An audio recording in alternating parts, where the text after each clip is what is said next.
आज ही डाउनलोड करें Skymet mobile app, पूछे मौसम का हाल अपनी पसंदीदा भाषा में और रहे बाकियों से एक कदम आगे। नमस्ते दोस्तों, स्काईमेट वेदर में आप सभी का बहुत बहुत स्वागत है। मेरा नाम महेश फलावत है। 2 नवंबर के सुबह का ये वीडियो है।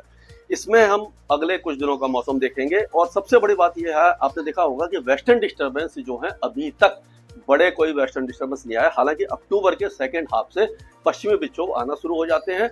पिछले दिनों हमने देखा था कि हल्का फुल्का वेस्टर्न डिस्टर्बेंस आया था, जिसने ऊंचे पहाड़ों पर हल्का स्नोफॉल दिया, कुछ इलाकों में बारिश दी, खास करके जम्मू कश्मीर और उसके आसपास के इलाकों में। हिमाचल प्रदेश और उत्तराखंड का मौसम अभी भी शुष्क बना हुआ है, गर्म बना हुआ है। अभी भी वहां सर्दी की आहट दिखाई नहीं दे रही है।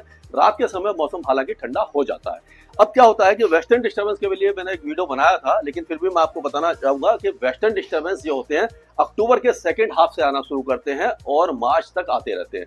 इनकी इंटेंसिटी जो है, यानी कि जो तीव्रता है और जो हैवी स्नोफॉल देने वाले वेस्टर्न डिस्टर्बेंस होते हैं, वो दिसंबर और जनवरी में सबसे ज्यादा आते हैं।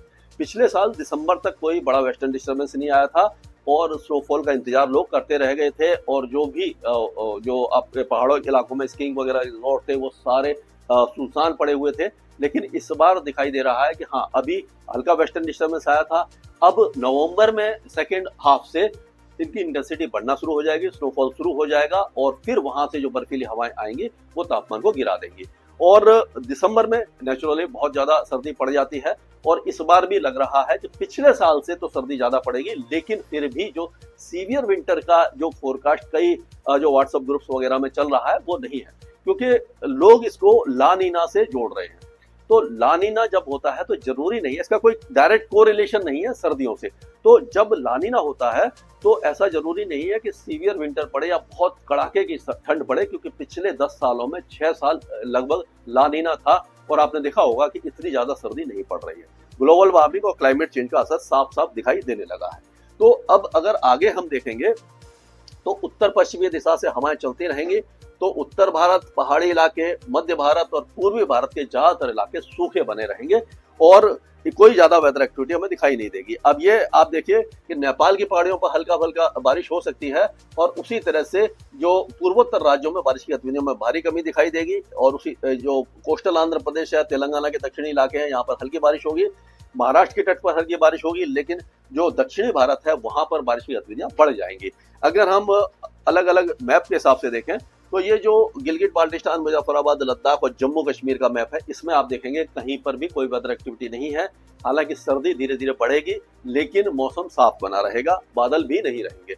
हिमाचल प्रदेश में भी यही हाल रहेगा और उत्तराखंड में भी आप देखेंगे कि कोई भी मौसमी गतिविधि आपको दिखाई नहीं देगी। आसमान पूरी तरह साफ रहेगा, कोई लैंडस्लाइड, मडस्लाइड या कोई भी नेचुरल कैलामिटी आपको दिखाई नहीं देगी। अगर आप पहाड़ों पर जाना चाहते हैं तो निश्चिंत होकर जाइए और आनंद उठाइए।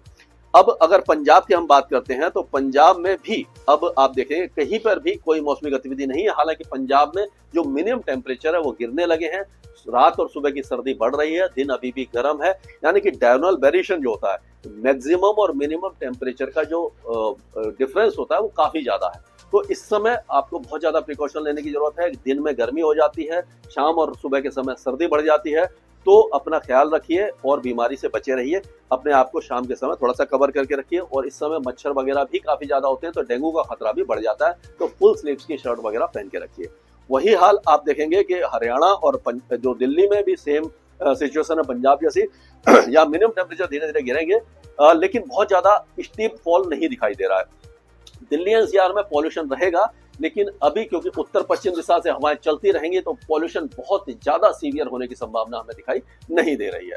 अब अगर उत्तर प्रदेश की बात करें तो आप देखिए सहारनपुर, मेरठ, मुजफ्फरनगर, बिजनौर, लखीमपुर खीरी, अलीगढ़, हाथरस, आगरा, इटावा, जालौन, झांसी, हमीरपुर और ये गोंडा, बस्ती, बलरामपुर, सिद्धार्थनगर, कुशीनगर और आपका अयोध्या, फैजाबाद, प्रयागराज, वाराणसी, तमाम इलाकों में कोई भी मौसमी गतिविधि नहीं रहेगी। सुबह के समय हल्का धुंध छा सकती है, लेकिन अभी भी कोहरा या धुंध की संभावना ज्यादा दिखाई नहीं दे रही है। तो पूरी तरह से यहाँ पर मौसम दिन में गर्म रहेगा, रात थोड़ी सी सुहावनी रहेगी। और उसी तरह से बिहार का भी कोई इलाका बारिश नहीं देखेगा। हालांकि जो अररिया, किशनगंज, सुपौल ये जो इलाके हैं यहाँ पर बादल छा सकते हैं। बारिश की संभावना बहुत कम है, 30% के आसपास है। एक दो स्थानों पर हल्की बूंदाबांदी हो गई। बाकी इलाके पूरे आपके गोपालगंज, चंपारण, सीतामढ़ी, मुजफ्फरनगर, सारण, बक्सर, भोजपुर, पटना, बेगूसराय, सारे इलाके सूखे बने रहेंगे। उसी तरह से झारखंड में भी कोई वेदर एक्टिविटी की संभावना नहीं है, मौसम साफ रहेगा। पश्चिम बंगाल के उप हिमालय पश्चिम बंगाल में कलिम्पोंग, दार्जिलिंग, जलपाईगुड़ी, अलीपुरद्वार, कूच बिहार, ये जो इलाके हैं यहाँ पर हल्की बारिश हो सकती है और बाकी इलाके साफ रहेंगे। पूर्वोत्तर राज्यों में बारिश में जो हो रही थी उसमें काफी ज्यादा कमी आएगी, हल्की फुल्की बारिश कुछ इलाकों में आपको दिखाई दे जाएगी। अब अगर राजस्थान की बात करें तो राजस्थान में भी उत्तर पश्चिमी और पश्चिमी दिशा से हवाएं चलती रहेंगी। दिन गर्म रहेगा, रात थोड़ी सी ठंडी हो जाएगी, लेकिन मौसम यहाँ पर भी पूरी तरह से साफ रहने वाला है। और मध्य प्रदेश में भी कोई मौसमी गतिविधि आपको बिल्कुल भी दिखाई नहीं देने वाली है। यहाँ पर भी दिन अभी फिलहाल गर्म रहेगा, तापमान गिरने में अभी समय लगेगा, 2 हफ्ते का समय आप मान के चलिए। छत्तीसगढ़ में भी वही हाल है, आपका कोरिया, सूरजपुर, बलरामपुर से लेकर के दांतेवाड़ा और दुर्ग, राजनांदगांव, रायगढ़, रायपुर, सारे इलाके सूखे रहने वाले हैं। अब अगर उड़ीसा की बात करें तो उड़ीसा में दाना का जो असर था वो पूरी तरह समाप्त हो गया है। जो साइक्लोनिक सर्कुलेशन उड़ीसा और छत्तीसगढ़ में बना था वो भी हट गया है। अब यहाँ पर भी सूखी हवाएं चलेंगी, ह्यूमिडिटी काफी कम हो जाएगी और यहाँ पर मौसम पूरी तरह से साफ रहने वाला है। अब गुजरात की बात करें तो गुजरात काफी ज्यादा गर्म रहेगा, दिन में काफी भीषण गर्मी रहेगी और बहुत ज्यादा तेज धूप रहेगी, लेकिन रात और सुबह का मौसम थोड़ा सा सुहावना रहेगा। महाराष्ट्र की अगर बात करते हैं तो विदर्भ और उत्तरी मध्य महाराष्ट्र ये पूरी तरह शुष्क रहेंगे, लेकिन रायगढ़, अलीबाग, रत्नागिरी, कोल्हापुर और सतारा ये जो इलाके हैं और महाबलेश्वर यहाँ पर हल्की बारिश हो सकती है। बाकी इलाकों में कोई मौसमी गतिविधि आपको दिखाई नहीं देगी। अगर हम तेलंगाना की बात करते हैं तो तेलंगाना में महमूद नगर, रंगारेड्डी और उसके आसपास के जो इलाके हैं, नालगोंडा वगैरह, यहाँ पर सूर्यापेट वगैरह में हल्की बारिश होगी। बाकी जो उत्तरी इलाके हैं यहाँ ये पूरी तरह सूखे रहने वाले हैं। अब अगर आंध्र प्रदेश की बात करते हैं तो कोस्टल आंध्र प्रदेश में हल्की बारिश हो सकती है, लेकिन रायलसीमा का मौसम ज्यादातर शुष्क बना रहेगा। और उसी तरह से जो दक्षिणी कर्नाटक है, जो बेलगावी से लेकर के उत्तर कन्नड़, दक्षिण कन्नड़, बेंगलुरु, होनावर, कारवार, हसन, हवेली, चित्रदुर्गा, चिकमंगलूर और तुमकुर और चिकबालापुर, मांड्या, मैसूर, बेंगलोर, यहाँ पर बारिश होगी। बाकी इलाके सूखे रहने वाले हैं। और उसी तरह से केरल के ज्यादातर इलाकों में अच्छी बारिश है, यानी मूसलाधार बारिश कई इलाकों में आपको दिखाई दे सकती है। तमिलनाडु के अंदरूनी इलाकों में ज्यादा बारिश होगी, नीलगिरी हिल्स, सिरोड, धर्मपुरी, सलेम, नामांकल और ये तिरुचिरापल्ली, करूर और डुंडीगल वगैरह में ज्यादा बारिश होगी। और जो कोस्टल एरिया है यहाँ पे हल्की बारिश दिखाई देगी। और उसी तरह से लक्षद्वीप और अंडमान निकोबार द्वीप समूह में भी हल्की बारिश ही दिखाई देगी। बहुत ज्यादा वेदर एक्टिविटी आपको दिखाई नहीं देने वाली है। स्काईमेट वेदर में अभी के लिए इतना है। मौसम से जुड़ी सटीक जानकारी और खबरों के लिए हमारे YouTube चैनल को सब्सक्राइब करें और बेल आइकन दबाकर हर खबर पर रखें नजर।